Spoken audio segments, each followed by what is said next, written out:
Hello दोस्तों, नमस्कार। आज हम प्राचीन भारत के इतिहास में पढ़ेंगे मगध राज्य के उत्कर्ष के बारे में। मगध के सबसे प्राचीन वंश के संस्थापक बृहद्रथ था। इसकी राजधानी गिरिवज्र राजगीर थी। जरासंध बृहद्रथ का पुत्र था। हर्यक वंश के संस्थापक बिंबिसार मगध की गद्दी पर 544 ईस्वी पूर्व बौद्ध ग्रंथों के अनुसार बैठा था। वह बौद्ध धर्म का अनुयायी था और यह प्रथम भारतीय राजा था जिसने प्रशासनिक व्यवस्था पर बल दिया। बिंबिसार ने ब्रह्मदत्त को हराकर अंग राज्य को मगध में मिला लिया।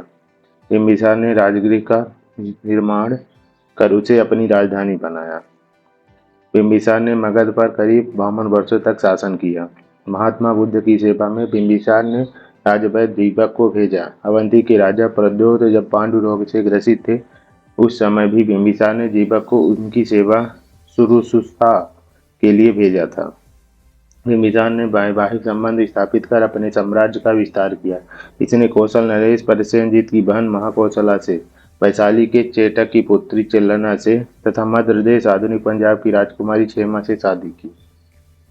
बिंबिसार की हत्या उसके पुत्र अजातशत्रु ने कर दी और वह 493 ईस्वी पूर्व में मगध की गद्दी पर बैठा। इसका उपनाम कुणिक था।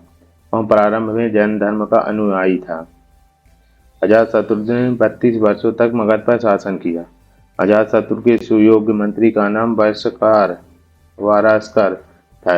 इसी की सहायता से अजातशत्रु ने वैशाली पर विजय प्राप्त की। जैन ग्रंथों से पता चलता है कि लिच्छवियों से युद्ध में अजातशत्रु ने प्रथम बार रथ मूसल, आधुनिक टैंकों के समान तथा महशिला, कंटक, गुलेल जैसे दो गुप्त हथियारों का प्रयोग किया। 461 ईसा पूर्व में अपने पिता की हत्या कर उदयन मगध की गद्दी पर बैठा। उदयन ने पाटलिग्राम की स्थापना की। वह जैन धर्म का अनुयायी था। हर्यक वंश का अंतिम राजा उदयन का पुत्र नागदशक था। नागदशक को उसके अमात्य शिशुनाग ने 412 ईसा पूर्व में अपदस्थ करके मगध पर शिशुनाग वंश की स्थापना की। शिशुनाग ने अपनी राजधानी पाटलिपुत्र से हटाकर वैशाली में स्थापित की। शिशुनाग का उत्तराधिकारी कालाशोक पुनः राजधानी को पाटलिपुत्र ले गया। शिशुनाग वंश का